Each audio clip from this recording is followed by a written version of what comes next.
Una semana después del desembarco en Normandía, una extraña bomba autopropulsada cayó sobre el centro de Londres, causando la muerte de 8 civiles. Se trataba del último invento de los ingenieros del Reich, la Vergeltungswaffe 1, o V1. Su nombre lo decía todo, significaba arma de la venganza. Los aliados se encontraban ya en el continente, avanzando con lentitud a través de Italia y el norte de Francia. Habían vencido a la Luftwaffe en el aire y estaban haciendo retroceder a la Wehrmacht en tierra, pero contra esta nueva generación de armas no tenían contramedidas. Aunque las V1 no eran más que una pieza de artillería lanzada desde una rampa a la que habían colocado un reactor encima, no había manera de defenderse de ellas. Eran muy difíciles de abatir por su velocidad y su pequeño tamaño. Los ingleses se las vieron y se las desearon para frenar este nuevo tipo de guerra aérea en el que el enemigo no daba la cara, ya que los proyectiles estaban diseñados para volar mediante un sistema de guiado automático. Se idearon todo tipo de contramedidas, desde globos que extendían cables aéreos hasta persecuciones con los aviones de la RAF, que las interceptaban y trataban de hacerlas caer a tierra antes de que llegasen a Londres. En solo 3 meses, el programa V1 había cosechado mejores resultados que toda la batalla de Inglaterra, que pilotos alemanes e ingleses habían sostenido a principios de la guerra. El mejor modo que se encontró para neutralizar las letales V1 fue avanzar por la Francia ocupada para capturar las bases de lanzamiento. Hitler, sin embargo, se reservaba un as en la manga.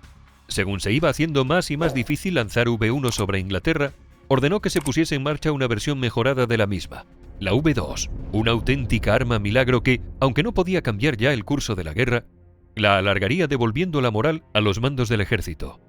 La V2 era, allá por 1944, un arma tan futurista e innovadora que los aliados ni siquiera podían imaginar que algo así existiese. Partía de una disciplina nueva, la de los cohetes, pura ciencia ficción incrustada con calzador en los últimos compases de la Segunda Guerra Mundial. Consistía en un simple cohete de 14 metros de altura, propulsado por combustible líquido con una carga explosiva situada en su parte superior. El cohete podía despegar desde una plataforma fija o móvil en el norte de Alemania. Alcanzaba una velocidad y altura sorprendente y tardaba solo 5 minutos en llegar a su objetivo. No había posibilidad de salvarse. Las defensas antiaéreas no valían, y hasta el más veloz sistema de aviso era demasiado lento. La V2 era el arma definitiva. De haber contado los nazis con ella en 1940, el desenlace de la guerra hubiese sido muy distinto. Detrás de la prodigiosa V2 estaba un genio aún desconocido, Wernher von Braun, ingeniero, comandante de las SS y primera autoridad mundial en materia de cohetes. El proyecto de la V2 lo tenía completado desde 1941, y así se lo hizo saber al alto mando, pero el Führer no estaba en aquel entonces muy interesado en él. Hitler confiaba en sus divisiones acorazadas y en su ejército de 8 millones de hombres que había puesto a Europa de rodillas en solo un par de años. No había necesidad de sofisticaciones ni de bombas volantes que, a juicio del propio Hitler, eran simples obuses a un precio desorbitadamente alto. En el verano del 44, las tornas habían cambiado. Alemania se retiraba en todos los frentes y había perdido la capacidad ofensiva, al menos a ras de tierra. Fue entonces cuando se reactivó el programa V2. Von Braun recibió órdenes de convertir su revolucionario diseño en algo real. El Reich, acuciado por la necesidad, no escatimó recursos ni hombres. Los primeros llegaron en gran cantidad para acelerar la construcción, a escala industrial, de tantas V2 como fuese posible. Los segundos sobraban en los campos de trabajo esclavo que proliferaban como hongos por toda la geografía del imperio nazi. Para lanzar los obuses se escogió la base de Peenemünde, en la costa del Báltico, no muy lejos de la desembocadura del río Oder. Hoy es la frontera germano-polaca, pero entonces era el corazón de Alemania, un lugar bien defendido al que los aliados tardarían mucho en llegar. Para construirlos, se buscó un campo situado en el centro del país, pero apartado de las grandes ciudades. Solo existía un lugar que reuniese esas condiciones: el campo de Mittelbau-Dora, en lo más profundo de los montes de Turingia. Se excavó una fábrica subterránea vaciando una montaña. Los trabajadores serían los del campo más unos cuantos traídos desde Buchenwald y el propio Peenemünde.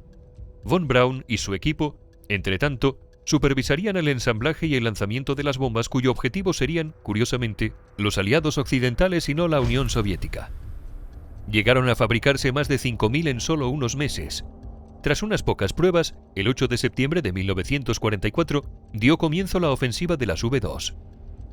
Las ciudades más castigadas fueron Amberes y Londres, donde los cohetes alemanes crearon una verdadera psicosis y dejaron cerca de 4.500 víctimas mortales, todas civiles. Lo de la psicosis no era para menos. Al impactar contra el suelo, la V2 creaba un cráter de 8 metros de profundidad y unos 20 metros de diámetro. Pero lo peor no era eso, sino que no se la veía ni se la oía venir. El misil volaba a 4 veces la velocidad del sonido y caía desde unos 100 kilómetros de altitud. El recién inventado radar solo podía observarla durante los segundos previos a que impactase, y no había modo de hacerla estallar en el aire o desviar su trayectoria. El alto mando aliado se fijó 2 objetivos. El primero, localizar y bombardear todas las plataformas de lanzamiento. El segundo, capturar con vida a Wernher von Braun antes de que lo hiciesen los soviéticos. El 27 de marzo de 1945 cayó sobre el sur de Inglaterra la última de las V2, matando a una señora que estaba tranquilamente en su casa. Un mes después, el padre de aquellos portentosos misiles, Wernher von Braun, se entregó a un batallón de soldados americanos que patrullaba por las aldeas de los Alpes bávaros. Los americanos trasladaron a von Braun y a su equipo a Estados Unidos con urgencia. Querían interrogarle y hacerle una oferta de trabajo muy especial.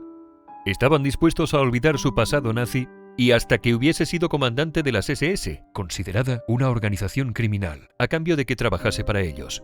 Y así fue. Von Braun se naturalizó norteamericano y creó el programa de misiles balísticos cargados con ojivas nucleares. Liberado de la servidumbre militar, fue contratado por la NASA, donde pudo llevar a cabo el más ambicioso proyecto jamás imaginado por un ingeniero: poner un hombre en la superficie de la Luna. Lo consiguió gracias a un supercohete, el Saturno V, cuyo diseño estaba basado en el de la V2.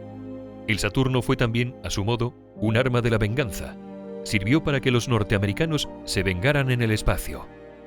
Una frontera a la que habían llegado tarde y mal.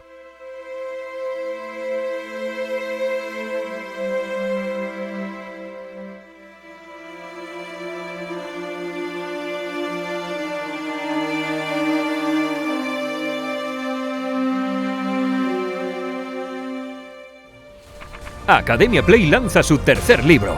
En una obra bellamente ilustrada, nos traen un apasionante recorrido por 25 de las más famosas batallas de la historia de la humanidad. Desde la batalla de Kadesh, librada hace más de 3000 años entre los hititas y el Egipto de los faraones, hasta la batalla de Stalingrado, luchada por soviéticos y alemanes hasta la última bala en una ciudad a orillas del Volga en plena Segunda Guerra Mundial. Si algo los seres humanos hemos hecho con absoluta delectación a lo largo de la historia, es pelearnos entre nosotros.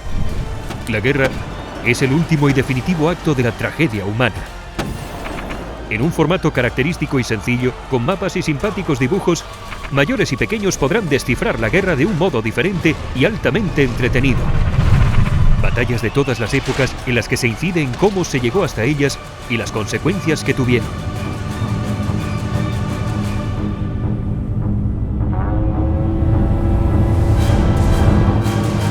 Academia Play es uno de los canales didácticos de YouTube más exitosos y con más seguidores.